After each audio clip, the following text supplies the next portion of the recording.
अफगाणिस्तान आणि पाकिस्तानच्या सीमेवर पुन्हा एकदा युद्धाचे ढग दाटून आले आहेत.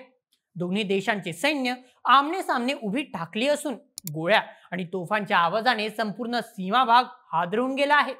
नेमका हा संघर्ष का पेटलाय, दोन्ही बाजूंचे दावे काय आहेत आणि या तणावाचा सामान्य माणसाच्या आयुष्यावर काय परिणाम होतोय, चला पाहूया आजच्या व्हिडिओमध्ये. नमस्कार, मी नील सोनार, तुम्ही पाहत आहात बोल एमएच. या नव्या आणि भीषण संघर्षाची ठिणगी पडली ती पाकिस्तानने अफगाणिस्तानच्या हद्दीत केलेल्या हवाई हल्ल्यामुळे. पाकिस्तानचा आरोप आहे की तहरीक ए तालिबान पाकिस्तान म्हणजेच टीटीपीचे दहशतवादी अफगाणिस्तानातून त्यांच्यावर हल्ले करत आहेत आणि तालिबान सरकार त्यांना आश्रय देत आहे. याच दहशतवाद्यांनी केलेल्या हल्ल्यात पाकिस्तानचे 20हून अधिक सैनिक मारले गेले होते. याचा बदला घेण्यासाठी पाकिस्तानने ही कारवाई केल्याचं बोललं जाते. पण पाकिस्तानच्या हल्ल्यानंतर तालिबान शांत बसला नाही. त्यांनी याला थेट प्रत्युत्तर दिलं. तालिबानने ड्युरंड लाईनवर असलेल्या पाकिस्तानी लष्करी चौकांवर जबरदस्त हल्ला चढवला. दोन्ही बाजूंनी रणगाडे, तोफा आणि अवजड शस्त्रांचा वापर केला गेला, ज्यामुळे हा संघर्ष किती गंभीर आहे याचा अंदाज येतो. या संघर्षी कारवाई सोबतच आता दावे प्रतिदाव्यांचा एक वेगळंच युद्ध सुरू झालंय. दोन्ही बाजूंचे आकडे ऐकून तुम्हीही चक्रावून जाईल. अफगाणिस्तानच्या तालिबान सरकारचे प्रवक्ते झबीहुल्लाह मुजाहिद यांनी दावा केलाय की त्यांच्या सैन्याने पाकिस्तानचे 58 सैनिक ठार केले आहेत आणि 30 जणांना जखमी केलंय. इतकंच नाही तर पाकिस्तानच्या 25 लष्करी चौक्यांवर ताबा मिळवल्याचंही तालिबानचं म्हणणं आहे. दुसरीकडे पाकिस्तानने सर्व दावे फेटाळून लावले आहेत. पाकिस्तानच्या मते त्यांचे 23 सैनिक शहीद झाले, पण त्यांच्या प्रत्युत्तरात त्यांनी 200हून अधिक तालिबानी आणि संबंधित दहशतवाद्यांना ठार केलंय. आता या आकड्यांचा खेळात खरं कोण बोलतंय हे सांगणं कठीण आहे.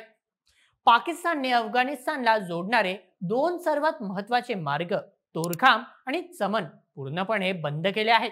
यामुळे दोन्ही देशांमधील व्यापार ठप्प झालाय आणि जीवनावश्यक वस्तूंचा पुरवठा थांबला आहे. हजारो नागरिक, व्यापारी आणि विशेषतः पाकिस्तानातून परत पाठवले जाणारे अफगाण निर्वसित सीमेवर अडकून पडले आहेत. या कुटुंबाची अवस्था अत्यंत बिकट आहे. त्यांच्याकडे ना पुढे जाण्याचा मार्ग आहे ना मागे फिरण्याची सोय. पण हा वाद आजचा नाही.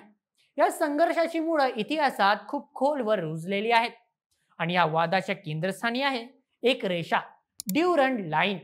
सुमारे 130 वर्षापूर्वी 1893 मध्ये इंग्रज अधिकारी सर मोर्टिमर ड्युरंड यांनी ही 2600 किलोमीटर लांबीची रेषा आखली होती. या रेषेमुळे पश्तून आणि बलोच समाजाची विभागणी झाली. पाकिस्तान या रेषेला आंतरराष्ट्रीय सीमा मानतो, पण अफगाणिस्तानमधील कोणत्याही सरकारने, अगदी तालिबाननेही या रेषेला कधीच मान्यता दिलेली नाही. हाच वाद आजच्या या रक्तरंजित संघर्षाचं मूळ कारण आहे. सध्या कतार आणि सौदी अरेबियासारख्या देशांच्या मध्यस्थीनंतर दोन्ही बाजूंनी गोळीबार थांबवला आहे, पण जोपर्यंत टीटीपीचा मुद्दा आणि ड्युरंड लाईनचा वाद कायम आहे तोपर्यंत ही शांतता किती काळ टिकेल हे सांगता येत नाही. या अशांत सीमेवर शांतता कधी नांदणार हाच खरा प्रश्न आहे. तर प्रेक्षकांनो, हे होतं पाकिस्तान विरुद्ध अफगाणिस्तान युद्धाचं विश्लेषण. तुमचं काय मत आजच्या व्हिडिओवर आम्हाला कमेंट्समध्ये नक्की कळवा आणि अशाच व्हिडिओंकरिता सबस्क्राईब करायला विसरू नका बोल एमएच या आपल्या यूट्यूब चॅनलला. धन्यवाद.